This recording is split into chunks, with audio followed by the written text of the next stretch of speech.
Hello, my name is Kabelo Habile. I am a grade 12 student at Willoughby Secondary School.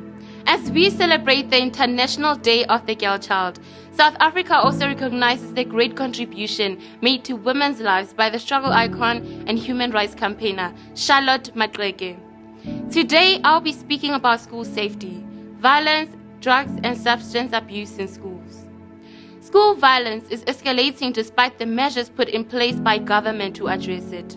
Schools are rapidly and increasingly becoming arenas of violence, which impacts negatively on teaching and learning. Violence has become a part of everyday life in some schools, and the use of violence to resolve conflicts has been normalized. It is time for all children to come together to advocate for safer school environments in order to realize our right to quality and inclusive education for all. This country has experienced colonization and apartheid, and as a result, South Africans continue to live with a legacy of violence.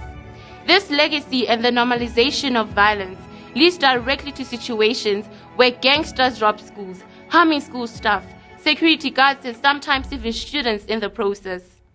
Every child should feel safe from violence while at school, but how can we?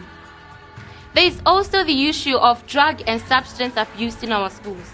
A study on drug and substance abuse among secondary school learners revealed that most learners in Gauteng start to use drugs between the ages of 13 and 14, mainly for enjoyment, stress relief, and to enhance performance at school.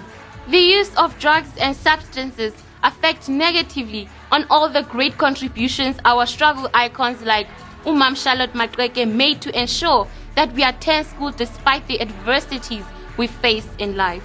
Umam Charlotte Maxeke is one of the most significant figures in the history of South Africa, and young people, especially young girls, should look up to her with dreams of amounting to something great one day. The government should help continue her legacy by introducing measures in schools that will stop learners from getting into drug and substances abuse. We need measures that will encourage learners to stay in school and get education. Yes, I know that as young people we often lose focus to please our friends, to fit in, but I'd like to reassure you that you are special the way you are. You don't need to risk your life to please people or to feel loved. Drugs and substance abuse and violence in schools, all these are multifaceted problems. Effective interventions are needed to prevent these problems. A partnership between parents, learners, school governing bodies, and communities should be formed to address drugs, substance abuse, and violence in schools. Government has a clear role to play in convening these interested parties, and actions such as strengthening community policing forums could have a positive impact. Schools are centers of communities across the country, and it is clear that the violence we experience on school grounds is symptomatic of our violent society. All these problems can be prevented in schools if we all work together towards prioritizing safety.